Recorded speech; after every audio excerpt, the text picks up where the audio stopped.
질병 빈도를 측정하는 방법입니다. 어떤 지역이나 국가 혹은 단체에서 집단에서 어떤 질병이 얼마나 생겼는가를 측정해서 비교하고 혹은 그 파악하는 방법 중에 그 일정한 방법이 있어야 돼. 서로 비교할 수 있을 거잖아요. 그래서 그 질병이 얼마나 생겼는가, 얼마나 발생했는가를 측정하는 방법이 이렇게 세 가지가 있어요. 그 중에서 제일 먼저 우리가 익숙한 것부터 먼저 한번 보면 분율이에요. 분율. 100분율 이렇게 생각하면 돼요. 100분율. 100% 중에 %로 나타내는 거예요. 그래서 우리 인구 전체, 전 인구 중에 몇 분자, 발생한 숫자가 분자예요. 그러면은 만약에 어떤 마을의 인구가 100명이에요. 100명 중에 환자가 2명 발생했다. 그럼 100분의 2 이렇게 되는 거예요. 그래서 %로 나타내려면 나중에 이제 이렇게 나누면 되죠. 분자에서 분모로. 그래서 100분율, 자 100분율 있고 %로 나타내는 100분율이 있고 그 다음에 이 100분율로 나타내는 거는 유병률, 발병률, 치명률 이런 거. 치명률을 얼마나 죽었는가 그 질병으로 얼마나 발병했는가 현재 갖고 있는 사람들의 비율이 얼마인가 유병률이에요. 그 다음에 이 두 번째는 이제 비예요. 비를 한번 보면은 제일 쉬운 게 우리 다 했죠. 성비, 출생성비. 출생성비는 남자 출생아 수, 만약에 출생성비 같으면은 성비죠. 그죠? 그러면 출생성비는 남자 출생아 수 110인데 이거는 출생성비로 뭘 기준으로 하죠? 여자를 기준으로 하는 거예요. 여자. 현재 이제 성비 같으면은 만약에 현재 성비 3차 성비 같으면은 여자 100명당 현재 여자 100명당 남자 몇 명인가 하거든요. 그래서 출생성비는 출생할 때 여자가 100명이면 여자를 100을 기준으로 하는 거예요. 그래서 남자가 몇 명인가. 그래서 이 B라는 것은 어떤 측정 값을 기준으로 딱 놓고 측정하고자 하는 다른 측정 값을 보는 거예요. 그래서 만약에 뭐 우리 질병 같으면은 질병 같으면 어떤 사무직에 종사하는 사람들이 그 근육통이 생길 확률, 그러니까 근육통 숫자하고 그 다음에 그 생산직에 있는 사람들이 근육통 생길 숫자 이렇게 해서 서로 다른 분자 분모가 서로 그 출처가 달라요. 그죠? 그래서 성격이 다르죠. 그래서 이 남자 여자는 다르잖아요. 그래서 여자 100명일 때 남자 몇 명이냐 이게 B예요. B. 그 병이 생긴 사람과 안 생긴 사람으로 비교할 수도 있고 그 B죠. 비교하는 거예요. 비교.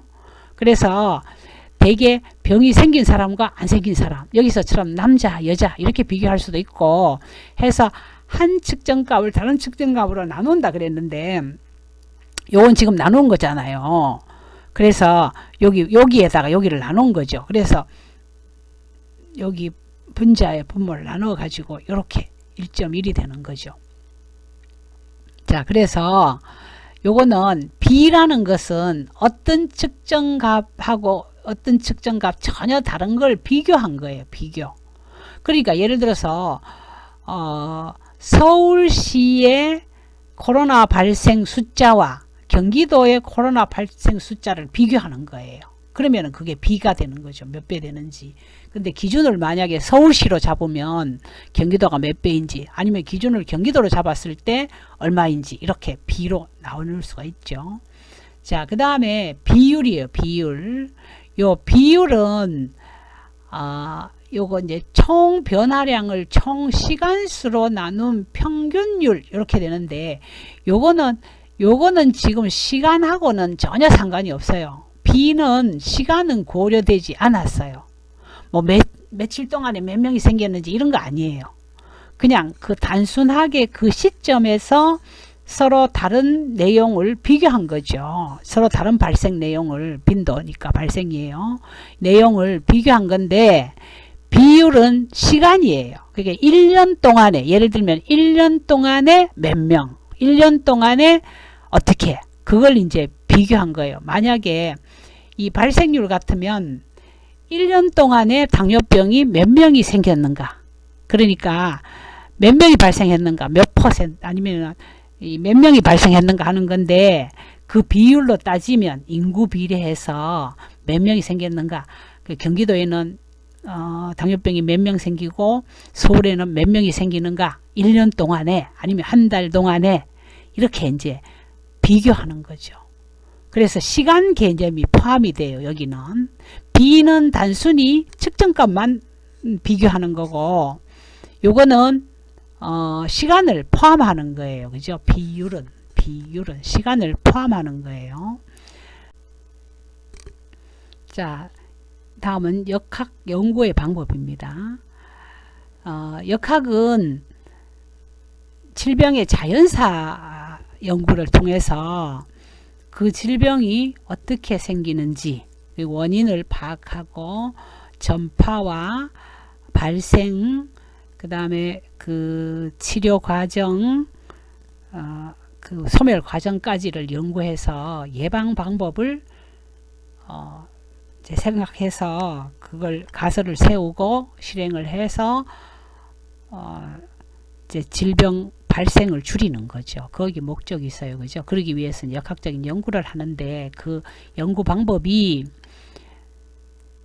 인적, 시간적, 지역적 변수에 따라서 질병의 분포를 일단 봐요. 그죠? 누가 어디서 언제 발생했는가, 그 다음에 이런 것들을 연구해서 병의 그 발생 빈도 차이를 일으키는 요인을 이제 찾는다는 얘기죠. 그러니까 왜 생기는지, 어떻게 저 지방에는 적게 생기는지, 저 연령층에는 적게 생기는지 요인을 찾아가지고 그 병 발생을 줄이자는 얘기죠. 자, 그 방법 중에, 역학적인 연구 방법 중에 먼저 그 분석 역학 연구 방법 중에 다시 단면 연구라는 게 있어요. 단면 연구라는 것은 한 번 딱 본다는 얘기죠. 한 번 딱 조사하는 거예요. 그러니까 예를 들어서 만약에 그 어떤 지역에 서울시가 있다 쳐요.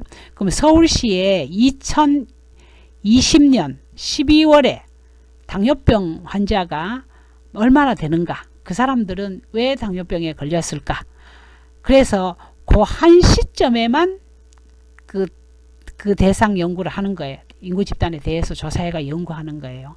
한 번 한다고 그래서 단면 한 번 하는 거예요. 자, 그 다음에 그래서 한 번 하는 거기 때문에 이거 짧은 기간 내에 바로 조사해가 쫙 하면 되거든요. 그래서 비용이 경제적이다. 그리고 단시간 내에 할 수 있다. 그 가설 검증에 도움이 된다. 그러니까 한번 전체적으로 많은 숫자를 하면 그래도 이거 이제 서울 시내에 당뇨병 환자가 어느 정도 되는가, 심혈관 질환 환자가 어느 정도 되는가, 비율 뭐 이런 거 파악하기도 쉽죠. 그 다음에 단점은 한 시점에서만 딱 조사를 하니까, 예를 들어서 만약에 여름철에 독감 빈도를 조사한다고 생각해요. 그럼 독감에 대해서 여름철에 조사를 하면은 그건 겨울철에 많은 질병이니까